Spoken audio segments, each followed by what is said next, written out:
Hello friends.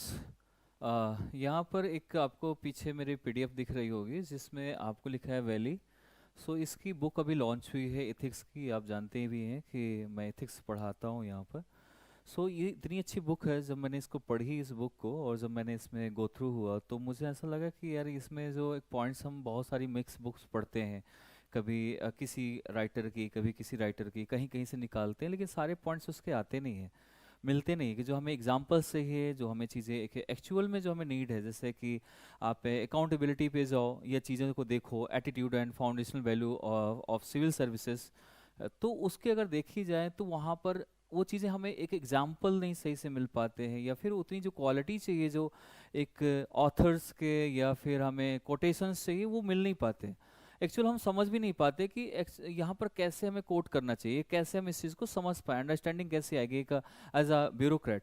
सो उस चीज़ों को लेकर इसमें मैंने पढ़ी थी, और जो चैप्टर नंबर कहें तो 6 और पेज नंबर 113 में दिया हुआ है इसके बारे में कि high level values, high level of the work of work ethics क्या है, एंड डिपेंडेंटली क्या है, ऑनेस्टी क्या है, trust of members around us, and what is the relationship between the public and government, उसके बीच में क्या है, आपकी रिस्पॉन्सिबिलिटी क्या है, इथिकल वैल्यूज़ क्या है, उन सभी के बारे में यहाँ पर वर्च्यू थिक्स क्या है, इन सभी के बारे में जब मैंने यहाँ पर देखा इसके बारे में। इसकी फीचर्स आप ऑलरेडी देख सकते हैं, बहुत अच्छी बुक है।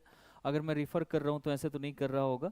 तो इसमें ये सारी चीज़ें हैं, इंक्लूसिव डिज़ाइंस सारी दी गई हैं, उसके बारे में समझाया गया है, स्ट्रक्चर बनाए गए हैं बेसिकली।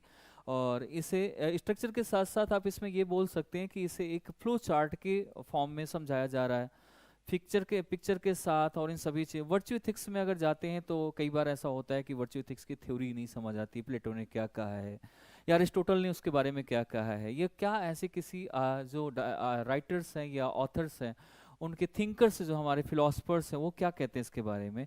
तो वहाँ पर आपको इसके बारे में मिलता है कि ये भी आपका जो अगर चाहेंगे तो चैप्टर फर्स्ट में ही दिया है एथिक्स के, पेज नंबर 11 पर आप जाएंगे, क्योंकि this is the virtue ethics is the part of या is the dimension of the ethics. Because ethics की अगर बात करें तो एथिक्स वैसे भी 4 पार्ट्स में डिवाइड है।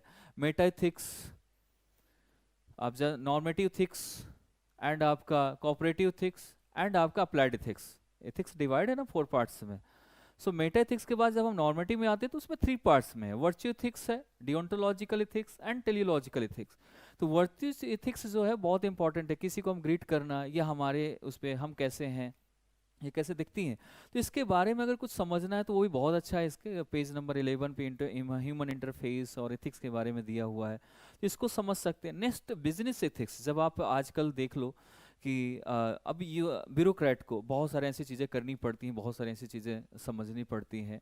कई बार ऐसे प्रोजेक्ट्स मिलते हैं, आजकल मैक्सिमम गवर्नमेंट के प्रोजेक्ट्स हैं जो प्राइवेट और गवर्नमेंट सेक्टर्स दोनों के साथ में आ रहे हैं।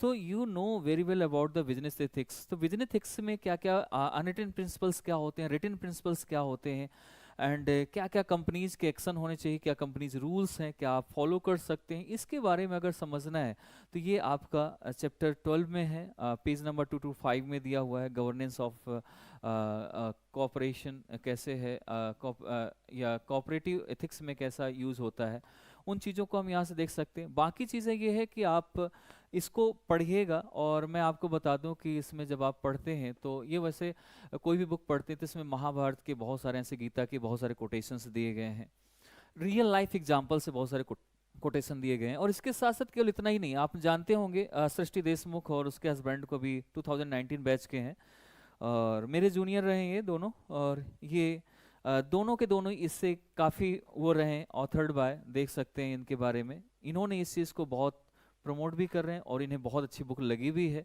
और इन्होंने भी उसमें कंट्रीब्यूशन दिया हुआ है। सो जाहिर सी बात है कि अगर आपको मिल रही है चीज़ें इतने कम में और चीज़ें अच्छी मिल रही हैं और अच्छा अगर बुक मिल रहा है, तो फिर उससे अच्छा बेटर क्या है कि आपके एग्जाम में मार्क्स, क्योंकि आपको मालूम है कि इथिक्स का जो पेपर होता है वो आपका, और इथिक्स एसे और इस और आपके ऑप्शनल जो आपके टॉपर्स की उसमें लिस्ट में आपका नाम आता है। तो ये बहुत इंपॉर्टेंट है, क्योंकि अकेला एक ऐसा सब्जेक्ट है जिसमें से कोई दूसरा सब्जेक्ट मिक्स नहीं है। पेपर 4 में जीएस पेपर 4, तो जीएस पेपर 4 अगर आपको बहुत अच्छे से तैयारी करनी है तो इस बुक को एक एक बार आप देख सकते हैं, आपको अच्छी लगनी लगे तो और बेटर है। अदरवाइज आप मेरे उसमें भी आ सकते हैं, कि जैसे मेरे उसमें पड़ी है, मैं यही बुक को रेफर करता हूँ, मेरे एप्लीकेशन में भी है, वहाँ डाउनलोड कर सकते हैं इसको।